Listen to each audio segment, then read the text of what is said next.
everyone, welcome back. I hope that you had a good little break. We're now in part two of Changing the World, where we're going to talk about resistance and social movements. So, where we previously talked about political power, and we can see it operating in the four spheres of influence in society, we can see it operating in our institutions, but we can also see it operating in our everyday lives. We're going to talk about the idea further that power is not just top down. So that actually means that we can engage power for social change. And this is where resistance and social movements come in. So resistance takes many forms and functions. It's not only about formal political opposition, because we know it can happen in families, workplaces, our communities, just in the same ways that power operates. I don't know how many times we've been told certain things by our parents and just quietly gone and done the opposite. So resistance happens in our everyday lives. When we think of resistance, though, we often do think about it in terms of these formal social movements, so activists, protesters, rebels. Social movements use what sociologists call disruptive power. So if we're talking about the four spheres of power, the economic, the political, the military, the ideological, we can actually look at disruptive power as being the kind of power that people who don't have access to those spheres of power might undertake. So disruptive power aims to intrude on those formal spheres and force change. Within disruptive power, you'll see a range of tactics. It operates on a spectrum. It's a common theme for this lecture. So we see peaceful protests, but we may also see violent revolt. So it's targeting the power elite who dominate our formal institutions. A really strong example of this is the civil rights movement in the US. So Martin Luther King Jr. argued that people have a moral duty to resist unjust laws. But within that movement, there were a range of different organisations, beliefs, and tactics. So we saw non-violent marches all the way towards more militant approaches. What's really interesting about that movement is it did really have two wings. So a more peaceful wing, which emphasised non-violent resistance, civil disobedience, and legal challenges. That was the part of the movement that Martin Luther King Jr. was part of. And it was really inspired by Christian ethics and Gandhian non-violence. So their aims were integration and equal rights through moral persuasion and legislative reform. If you look at the tactics that they evoked, they were sit-ins, freedom rides, so where people travel from town to town raising awareness, public marches, and also legal court cases challenging segregation. You might be aware, though, there was also a more militant wing. And probably the most famous figure with that would be Malcolm X. You might have also heard of the Black Panther Party. And they advocated self-defense, black autonomy, and sometimes armed resistance, hence the Black Panther Party. They were quite skeptical of the ideal of integration. They emphasised racial pride and self-sufficiency and actually argued that they needed liberation from what they identified as systematic oppression. Really interesting then to look at the tactics involved, because not only did they demonstrate through the Black Panther Party most prominently a willingness to use force for self-defense, but they also engaged in community programs, so free breakfasts, health checks, things like that, where you can see how that fits into the idea of black autonomy. So what you see there is a social movement with different wings, with different ideas and tactics, which were really actually complementary. So the non-violent wing actually appealed to mainstream Americans and also international opinion, sort of framing the racial segregation that was occurring as morally indefensible. But the militant wing really challenged the status quo. And that made it unsustainable and pushed policymakers to act before unrest escalated. So we can recognize actually that social change and social movements can sometimes become violent, especially when a state is under pressure. Armed revolts can overthrow governments. So we have seen this occur in the past, even though very much not the case. Sorry, that's not a good way of putting it, but we have not seen that in Australia.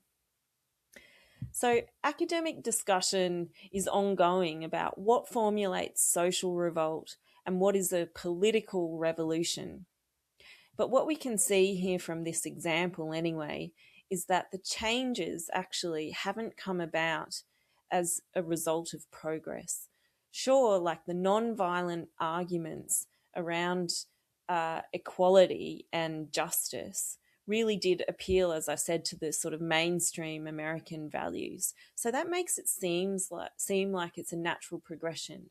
But whether it would have happened if there wasn't also a militant movement as part of that is really quite questionable. Not all resistance is so dramatic. It can start with everyday acts, so small symbolic actions that express dissent. So things like boycotting or buying products from companies whose values you support, on the other hand, signing petitions, creating memes, all the way up to protests. So we see acts of resistance all the time in our public discussions. It's important when we think about these, though, to recognise the limitations of availability of these types of resistance. So there are quite strong class implications, especially for something like purchasing power or boycotting. I used to have a debate with a good friend of mine who would argue that her spending dollar was the way that she voted. So, she voted in elections and then she decided where her money went, and that was supposed to send a message somewhere. And I, at the time, was a poor student. And I was just like, this is ridiculous. Like, I don't have that power at all. So you can see, it's quite clear in that case that people who produce products that might have questionable practices, might be unsustainable, are not really going to get a message that poor people aren't buying them if they're not intended for poor people. So your purchasing power really can limit the effectiveness of boycotting or buying certain products. We could see that also with, the idea around organic food. There are ideas around it being more healthy, which I think are debated, but they are certainly better for the environment in terms of the use of fertilizers, etc. But they're very much more expensive. So there are limitations to how you can participate in something like a boycott or actually supporting companies with apparently ethical practices. Education can also be a barrier, especially with social media. And as I even just indicated, there are debates around organic food and its health benefits. Untangling all of those things, I would say that I am not even trained to do that. So, most people are not trained to do that. So our education can be a limiter in understanding what we're buying. It can also be a limiting factor in terms of being able to communicate what is occurring or what the possibilities for change are. Hopefully you're all learning what the possibilities for change are here, but obviously not everyone has that privilege. The term structural availability refers to the time spent that is needed to engage in lots of protest movements. So think about the fact now that the majority of our students work. time availability is really just not there to engage in the kinds of extra activities that even perhaps, maybe you can sign a petition, but actually circulating one or getting around and discussing the issue with people, that takes time.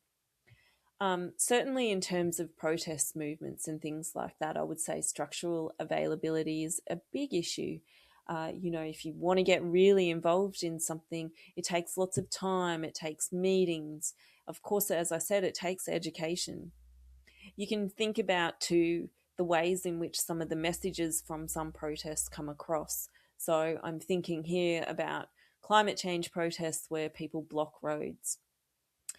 You know, people in the public will often be in the media arguing, oh, well, I need to get to work. I don't have the precious time to actually put up with this. Activists, of course, then will argue, well, climate change is likely to disrupt your time anyway. But you can see how those messages can get lost. So, actually engaging in resistance, there needs to be ways to do that at all sorts of levels, because there are quite serious barriers to those things. Of course, language could be a very big barrier as well. I would think, especially if you're a migrant to Australia, you're very unlikely to sort of go into your majority English speaking communities and actually even probably start complaining or advocating for yourself, um, let alone getting involved in broader social movements for change. And of course, some people have religious ideals that uh, would prevent them from engaging in that. Some religious beliefs are actually even against voting. Or, you might just feel like you don't fit in. Getting involved in social movements can take confidence. It can take, the ability to go and engage with strangers. So there are all sorts of barriers to getting involved with resistance. But I would also emphasize that there are all sorts of tactics too. So, on the one hand, if you're time poor, maybe actually just quickly signing a petition is an easy way to get involved and leave the blocking roads and organising more militant protests to others. But it's just important to recognise that even though power is everywhere and we can see that in resistance, it's not equally available to everyone because we live in an unequal society. So, sociologist Herbert Blumer outlines stages of social movement developments, and I think it's a pretty interesting way to think about it. He said the first stage is where you see an emergence. So this is sort of the tension simmering, sort of starting to understand or be irritated by something that's happening in your life. So an example of that might be the rising cost of living or racial discrimination, for instance. It's a personal experience a lot of the time. He argued that when you look at the patterns that social movements operate in, this then goes into a coalescence. And that happens when you realize that your private concern is actually shared by others. And you come together with people and you actually advocate for broader social change. So, something like the Black Lives Matter movement would be an example of that. So, there was a high profile police violence case, or sorry, there were more than one. There was an ongoing emergence, a tension simmering in terms of people's experiences in the US of racism and police violence, but that the number of high profile cases allowed people or facilitated people to recognize together actually that these experiences that people were having on an everyday basis were shared, and that actually that also provided a focus for social change. You then see within social movements a bureaucratization. So we've experienced the problem, we've recognized that it's shared, we've found the other people who we share it with, and then we come together and organize. So we build organizations, we form a membership, we form a structure, we form a social institution. So something like that you could see is Greenpeace, which sort of built out of a grassroots activist movement and is now an international NGO. If you have success, you will usually see the decline of the movement. You'll see, hopefully, the movement's goals are met or some of the goals are met, and there's a bit of withdrawal. Decline can also, of course, occur when people get just too tired or there are internal conflicts, and there are many documented cases of that occurring as well. I would also say a lot of the time we see certain parts of social movements' demands are met, and that can result in a decline. So, for example, there was a growing movement around the Israel Palestine conflict, and there has been a ceasefire put in place, and we've seen the decline of that movement. But there are still lots of issues in relation to that. So you can see there as well that while we say power is everywhere, and of course that is the reason to actually get involved and think about how you can change things, it is difficult. We know that power maintains itself, and you can go back to the first part of the lecture to think about that. So we know that it's difficult. But in Bloomer's typology, you can see that it goes back around to emergence.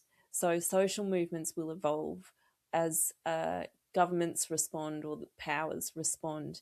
If demands are only partially met, then the problem is going to remain.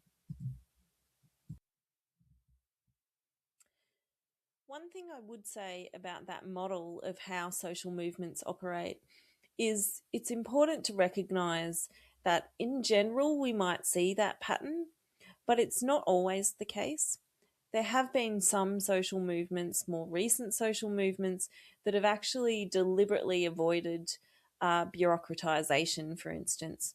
So things like Occupy Wall Street, which was in the early 2000s, or Extinction Rebellion, where they've deliberately avoided bureaucratisation, partly because of wanting to be able to avoid intervention in the hierarchy, but also because of political ideals. So I think typologies and processes are really useful to identify. But also, as sociologists, we're always wanting to look at how things might be changing. So we get an understanding of it only in order for it to change. And this is where the idea also of new social movements come in. So Habermas and Giddens would make a distinction between emancipatory social movements, so workers' rights, suffrage, so the right for everyone to have the vote, and lifestyle movements or new social movements. And these are movements like environmental protection, the LGBTQI communities, social movements, or third and fourth wave feminism, where the emphasis in many ways, but not all, I would say, is much more focused on our cultural values, on recognition and openness to people's identities and acceptance. So it's more looking for inclusion and acceptance rather than a sort of material benefit. I think this distinction is quite interesting because you can see actually here also in these new social movements how sometimes debates come about within them. So I'm thinking specifically here about the third and fourth wave feminism, where there's really an emphasis on, being free to just be whoever you want. There's an emphasis on body positivity, um, and not so much of an emphasis on pushing back against patriarchal male power, which actually is a material request as well. So, look, while again, I think it's useful to see some of the changes in social movements and some of the demands that are occurring, and we can see that they're much more focused on culture and identity, it's not always the case that um, demands for identity and recognition are completely separate to material outcomes. Um, certainly if we look at the history of the LGBTQI movements, we can see that actually material inequalities occur where discrimination occurs. And you can, of course, see that in the Black Lives Matter movement as well. So, I think what is useful for you to take away from this, though, is that when you hear a discussion about new social movements, they are talking about demands for equality, pushing against discrimination, and trying to sort of open up our cultural values. These movements often will have an array of causes, so they will be connected to each other. You could certainly see that in the LGBTQI community, and arguably its relationship with third and fourth wave feminism at times. They're often associated with ideas about human rights, so, wanting to get rid of discrimination. And you can also see in their actual presentation, in the ways in which they mobilize power through colourful imagery, through quite spectacular protest, rather than the sort of old school. We should have put one on this slide for you, just the old school black and white sign. I mean, I know there's a sign here in this one, but you can see it's much more colourful, it's a bit more effusive. It's sort of like just do something, improve people's lives. So, some things to take away from this part of the lecture. Just like power, resistance ranges from everyday acts, and it can go all the way to armed enforcement, armed revolutions. Social movements tend to follow a cycle, and we can see that many of the old social movements were about material rights, while when we talk about new ones, we're focused much more on identity and cultural recognition. I think really importantly to take away from this is thinking through the structural barriers of accessing these forms of power and social change. It's really important to recognise that class, our availability, our language, our education, all of these things are going to influence the possibilities for us to participate in them. Okay, so it's time for another break, and then we're going to come back and talk about identity and the environment.